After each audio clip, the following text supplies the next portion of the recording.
Más de 400 vecinos de 8 pueblos siguen sin poder volver a sus casas por el incendio de Brieva, en Segovia. A esta hora evoluciona favorablemente después de una noche muy complicada. Y nos llegan buenas noticias desde otro incendio, el de Guadalajara, que ha frenado su avance hacia la provincia de Soria. Aún así, se ha evacuado al pueblo de Barcones y a una residencia de mayores en Retortillo. Hola, ¿qué tal? Nos vamos a ir en directo hasta esos dos puntos, Segovia y Soria, para conocer cuál es la última hora de estos dos incendios. Aquí en Brieva lo que preocupa es que el viento acabe haciendo que la situación sea mucho más complicada de cara a la tarde, cuando la evolución parece más favorable. Como decíais, son 8 los núcleos de población que están desalojados todavía, se les va a dar de comer. También hay un municipio, Pelayos del Arroyo, que se mantiene confinado. Nos han dicho que hay un 80% del incendio perimetrado, afecta a menos de 3.000 hectáreas.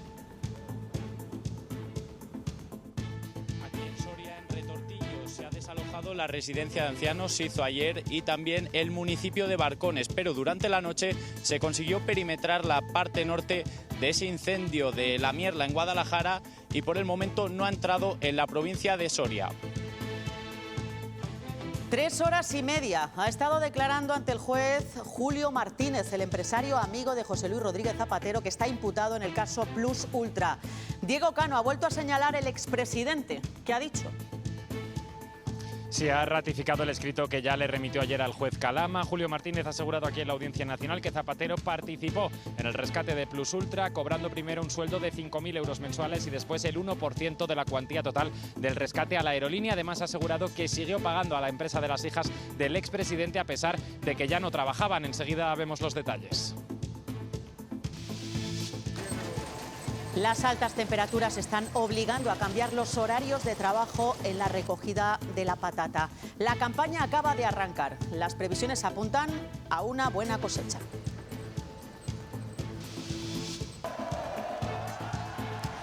La de ayer fue una noche larga de fiesta. Había que compartir el trofeo con la afición. 2 millones de personas recibieron a los jugadores por las calles de la capital y un cierre de oro en Cibeles que ha dejado grandes momentos para el recuerdo.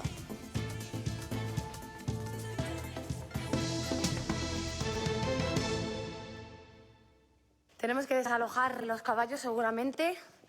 Estamos pendientes porque el fuego cada vez está más cerca. Es la cantante segoviana de la Potra Salvaje, Isabel Ayun, que en poco más de una hora, ya lo ven, ha tenido que soltar a sus caballos y salir literalmente corriendo para ponerlos a salvo. El fuego, que se ha originado en Brieva, estaba cada vez más cerca. Pues ese incendio, el de Brieva, en Segovia, ha obligado a desalojar hasta 8 pueblos cercanos y se han tenido que cortar 4 carreteras provinciales. Ahora preocupa el viento y las altas temperaturas que podrían reavivar las llamas. Nos vamos en directo hasta allí. Patricia Martín, ¿cuál es la situación ahora mismo? Estamos pendientes de una segunda reunión del CECOPI en Segovia. También nos han comentado que la decisión de si pueden volver o no los vecinos a su casa va a tardar en tomarse. Será al final del día. Está el 80% del incendio perimetrado, pero como decíamos, preocupa mucho que el viento vuelva a coger fuerza y tenga la misma intensidad que ya tuvo ayer por la tarde, que hubo vientos de hasta 50 kilómetros por hora, y eso es lo que complicó las tareas de extinción después de una noche que ha sido favorable, pero los vecinos, como decíamos, están viviendo situaciones muy complicadas. No hay daños personales de momento en este incendio, que se mantiene en índice de gravedad nivel 2, pero sí cuanto a esos daños materiales han ardido viviendas. Hemos estado con los vecinos y nos ha comentado lo que ha sucedido. No cabe el real ojo porque vamos a esperar, como ya os hemos indicado, a ver cómo evoluciona el incendio y las condiciones meteorológicas. Está perimetrado como el 80%. A lo largo del día esperemos cerrarlo y poder terminar con el perímetro.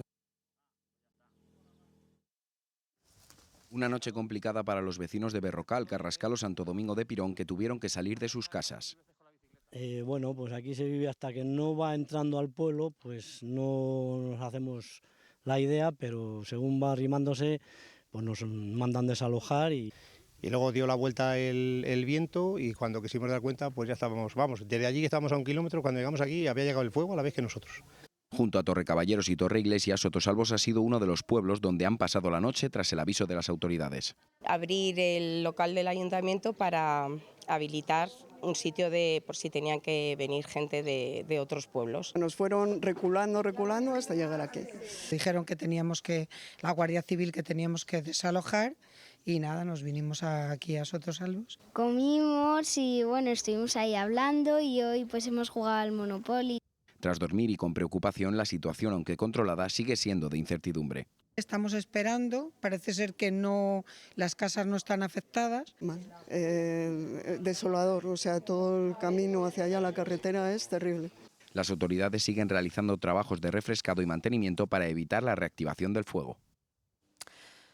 Pues el de Segovia no es el único incendio que preocupa. El de Guadalajara está a pocos kilómetros de cruzar los límites provinciales y entrar en la provincia de Soria, aunque afortunadamente ha frenado su avance en las horas. Como les decimos, 2 incendios simultáneos de nivel 2 que están exigiendo un gran operativo y por eso la Junta ha activado la situación operativa 1. En Retortillo, en Soria, han tenido que desalojar una residencia de mayores. Cuéntanos, Cosme Egea.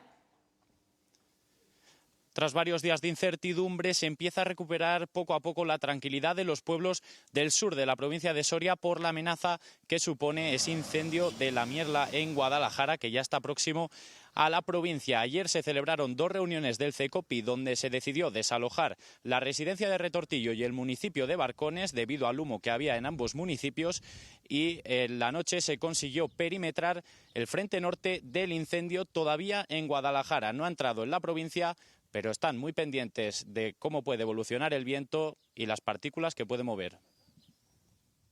Nuestra misión ha sido controlar, coordinar esa parte de la cabeza, tanto en la parte norte, este y oeste de la propia cabeza. Nos han comunicado que se haya perimetrado también la parte de cabeza oeste y flanco oeste, que es la zona más cercana a Retortillo. Hay que ser prudentes, intentar ir cerrando los puntos calientes, que no haya saltos y bueno, esperar un poco a ver que tengamos también esa parte de fortuna, ¿no? que nos dé la meteorología.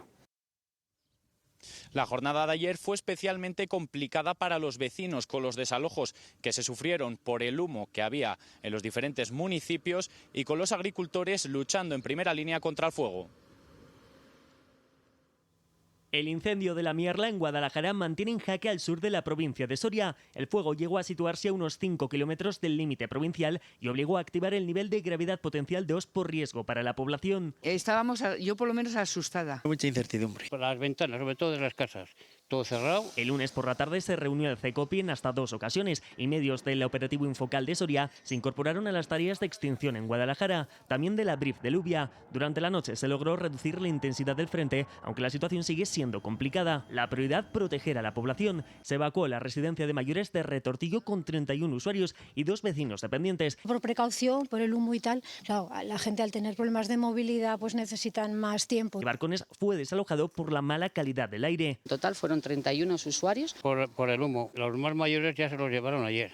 También el campo se movilizó. Asaja Soria pidió a los agricultores poner tractores y maquinaria a disposición del operativo. Todo lo que fuera necesario para poder levantar rastrojos que ya han sido cosechados o tierras de cultivo donde se pudiera parar y frenar ese fuego. De Barahona vino gente, han venido un tractor de andaluz y yo que he venido de Retortillo. Somos agricultores, que somos los que vivimos de la tierra, los que al final, cuando el fuego arrasa, lo que queda detrás es gente que se queda sin sustento. Este martes el incendio todavía no había entrado en Soria. El operativo mantiene la vigilancia sobre un frente que sigue siendo complejo y obliga a extremar la precaución en toda la zona.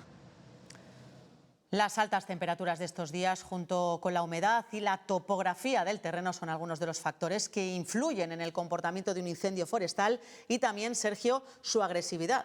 Todos estos factores hacen un cóctel perfecto para que los incendios sigan avanzando con fuerza y, de hecho, si miramos este mapa que nos indica cómo de favorables son las condiciones atmosféricas para que esos incendios sigan avanzando, en el caso del de Brieva el viento no va a tener tanta fuerza durante estas próximas horas, pero la sequedad de la materia vegetal sí que ayuda a que siga avanzando.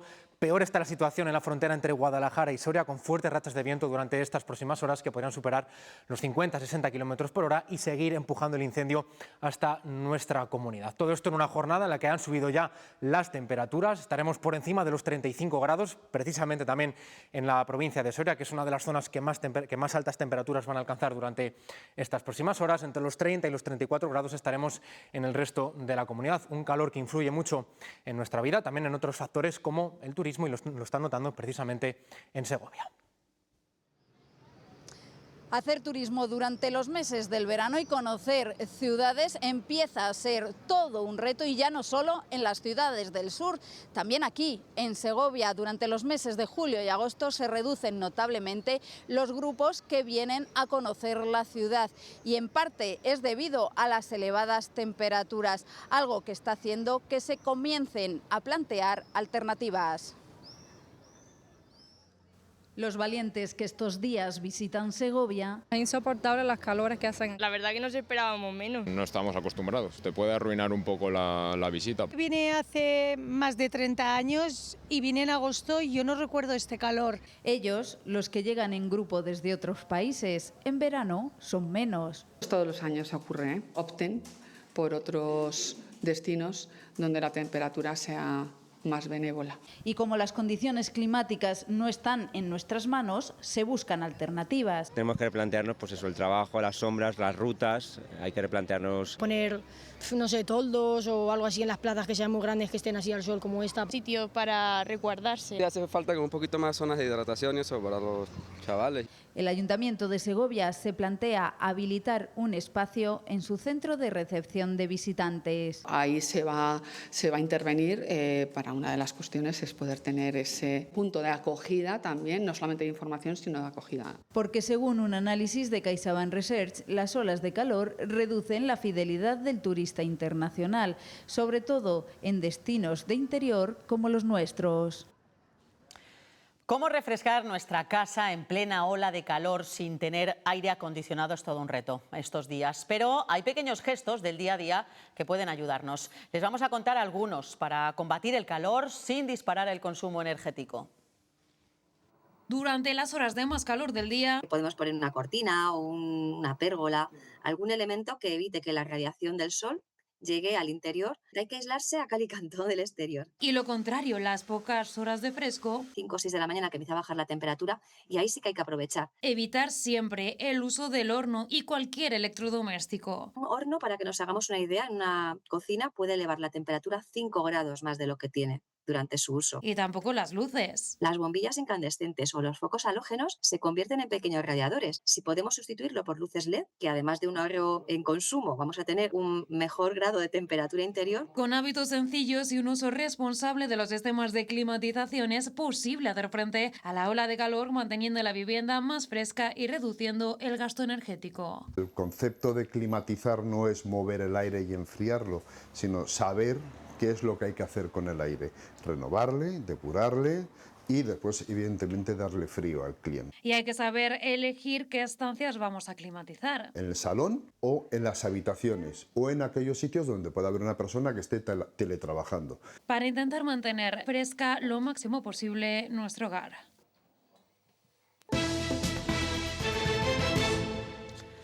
Julio Martínez, el empresario amigo de José Luis Rodríguez Zapatero, ha declarado ante el juez como imputado en el caso Plus Ultra, y lo hace un día después de implicar al expresidente en las gestiones del rescate de la compañía. Diego Cano, ¿qué ha dicho? Ha sido una declaración extensa, 3 horas y media, en las que Julio Martínez ha respondido a las preguntas del juez Calama y a las de Fiscalía Anticorrupción, y ha ratificado la información que ya daba en ese escrito que remitía ayer al juez. Asegura que Zapatero participó en el rescate de Plus Ultra, cobrando primero 5.000 euros al mes y después un 1% de la cuantía total del rescate a la aerolínea, más de 500.000 euros. Ha asegurado además que What the Fab reconoce que estuvo contratada por Análisis Relevante, pero ha asegurado que siguió pagando a las hijas de Zapatero después de que dejasen de trabajar. Ha reconocido también contactos extensos con Delcy Rodríguez para diversas gestiones en Venezuela y también que el dinero que guardaba en su casa era efectivamente dinero negro, aunque ha sido incapaz el empresario amigo del expresidente José Luis Rodríguez Zapatero de explicar el origen de ese dinero.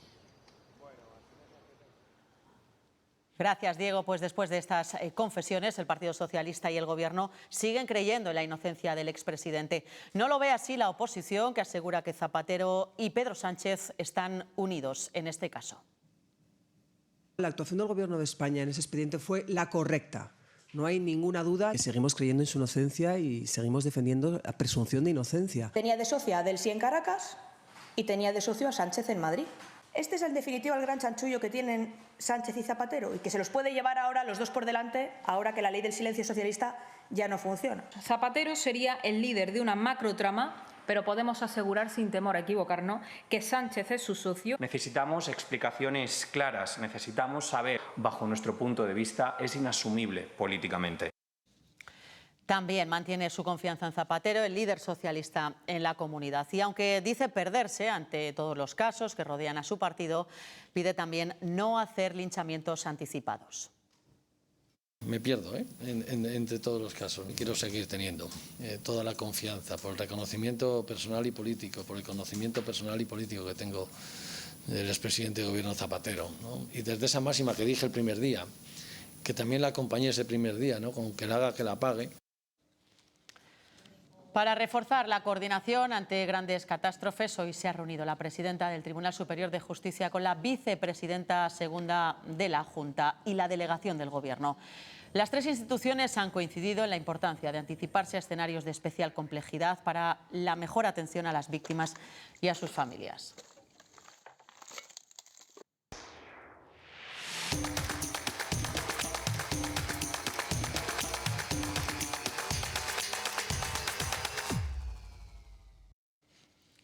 Como suele ser habitual, el verano está dejando buenas noticias en el empleo, ligando al turismo de Castilla y León. En junio, respecto al año pasado, este sector ha sumado casi 1.400 afiliados a la Seguridad Social. Con este aumento, la actividad turística supera los 81.000 trabajadores. Y este mediodía, la patronal de Castilla y León se ha reunido con el consejero de Economía y Hacienda para avanzar en su próximo marco de colaboración. Un acuerdo que renovará el actual y que tanto Junta como COE ven imprescindible para que las empresas sigan ganando competitividad.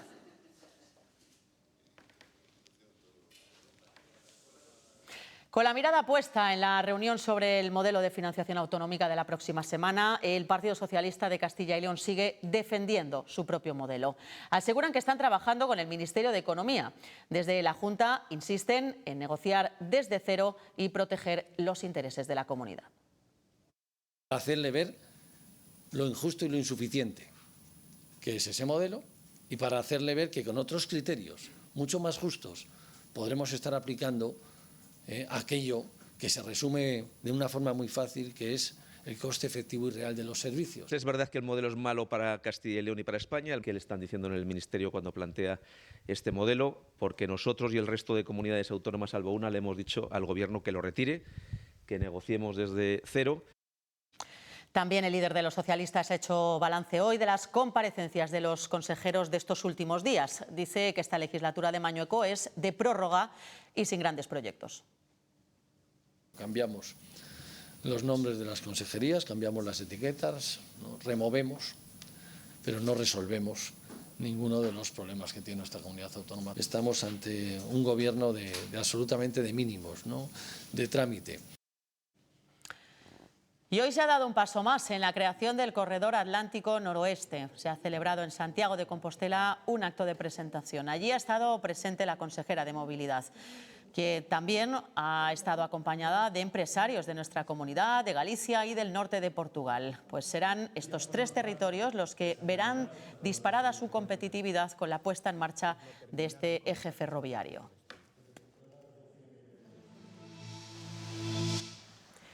Cometían robos con violencia en viviendas de lujo. El pasado enero, en una próxima a la ciudad de León, se llevaron joyas por valor de 100.000 euros. El entramado criminal del Tren de Aragua ha caído Policía Nacional y Guardia Civil lo ha desarticulado y han detenido a 5 personas. 4 de ellas ya han ingresado en prisión.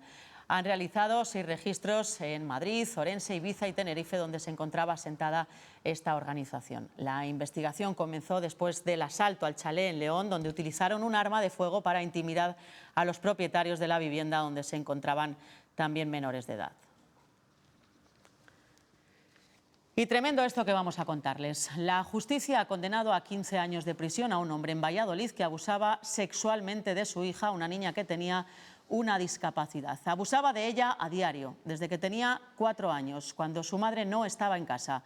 Los abusos terminaron hace 5 años, cuando la hermana pequeña denunció a su padre y se acordó su ingreso en prisión provisional. Casi 1 millón de euros estafados. La policía ha logrado desarticular en Ávila una red criminal dedicada a presuntas estafas a través de inversiones financieras. 8 personas están siendo investigadas. Sergio Jiménez. La Guardia Civil de Ávila y la Policía Nacional, en una operación conjunta denominada Rentafa, ha desarticulado una red criminal dedicada a presuntas estafas mediante falsas inversiones financieras. Por el momento se ha identificado a 58 víctimas procedentes de 5 provincias de España, cuyo perjuicio económico asciende a casi el 1 millón de euros. Por el momento se encuentran investigadas 8 personas, 7 de ellas físicas y una jurídica, investigadas por varios presuntos delitos, entre ellos el de estafa o blanqueo de capitales.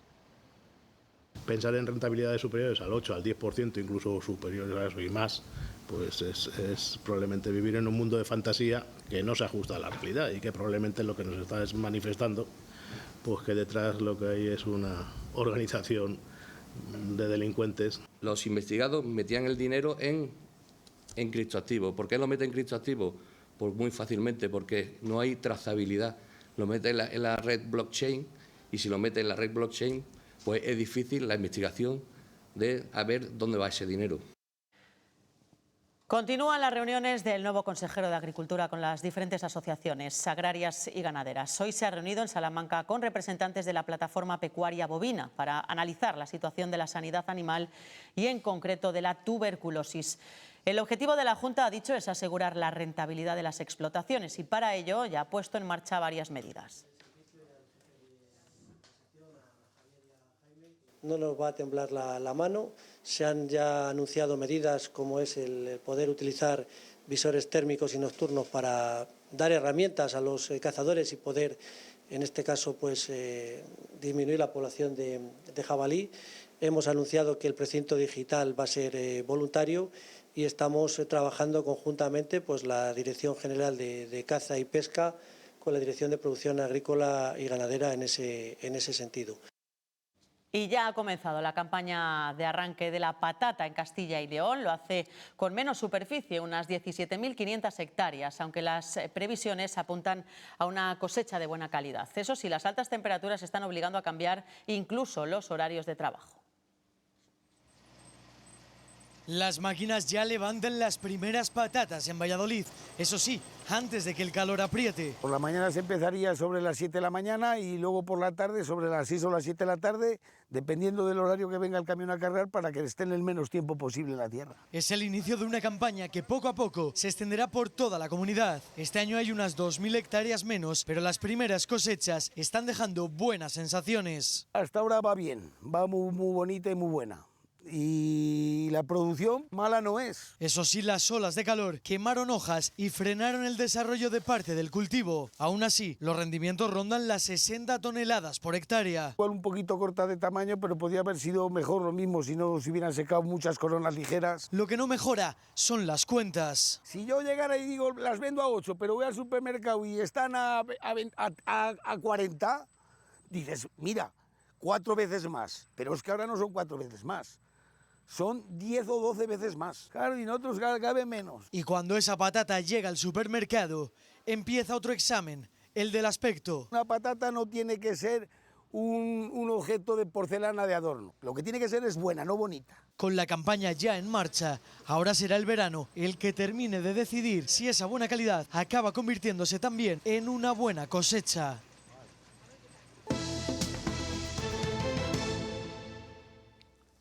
La consejera de Educación ha estado en Soria. En su visita ha comprobado las obras de reforma de varios centros educativos. Unas mejoras que se realizan ahora, precisamente en verano, en ámbitos como la accesibilidad o la eficiencia energética. La Junta ha invertido en ello más de 26 millones de euros.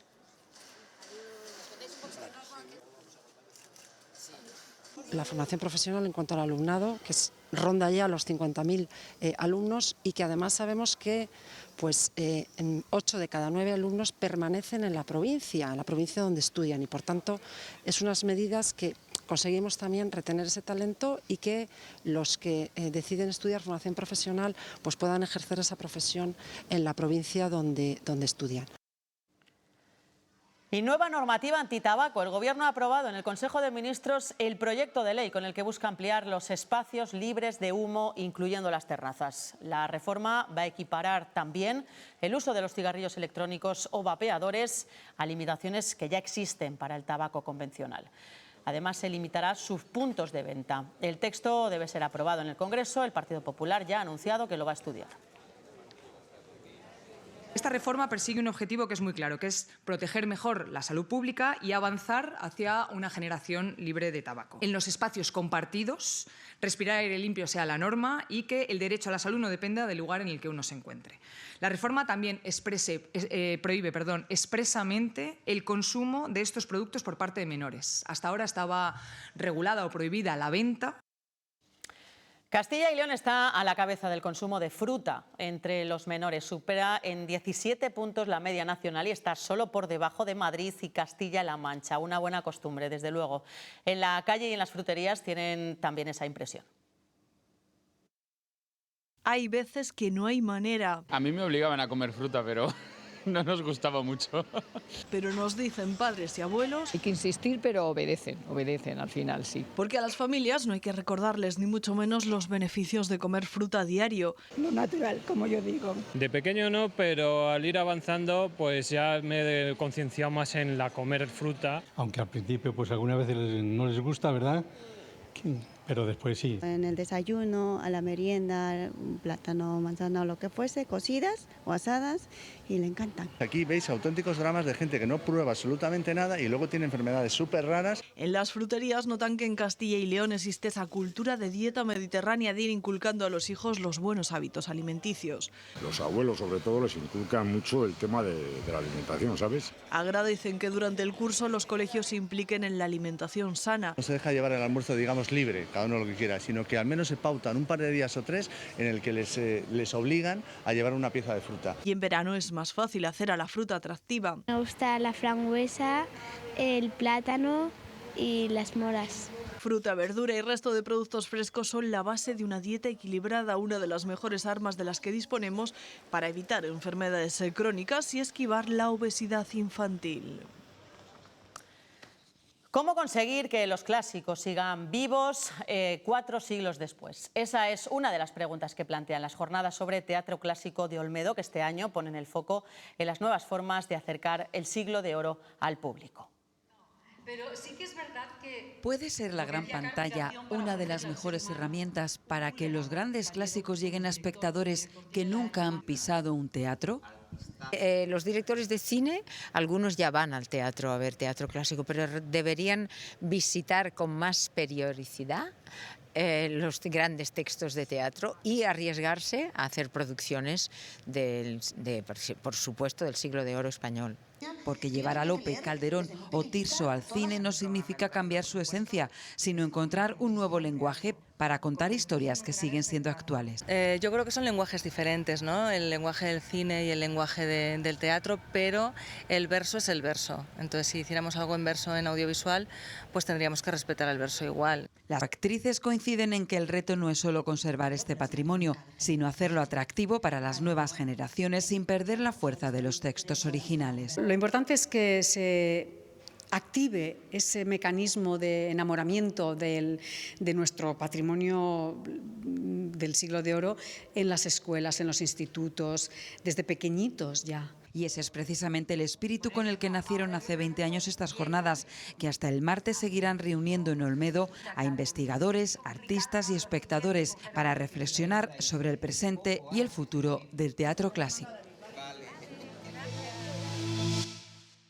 Bueno, a ver, queríamos acordarnos de hoy, como han dicho, de una personita muy especial, que es María, que nos dejó hace muy poquito, hace poco. Y queríamos acordarnos de ella, así que un fuerte aplauso para María, que está viéndonos desde arriba. Es el homenaje de la selección a María Camaño, la princesa futbolera guerrera que falleció hace unos meses por un cáncer. Anoche la celebración dio para mucho. Vean.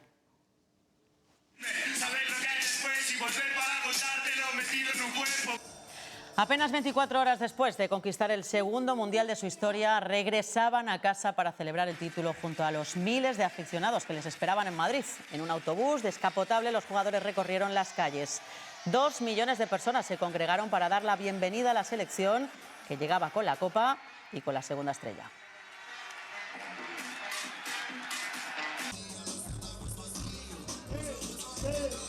¿Y cuántas copas del mundo tenemos? Y estos chavales que están aquí son la hostia.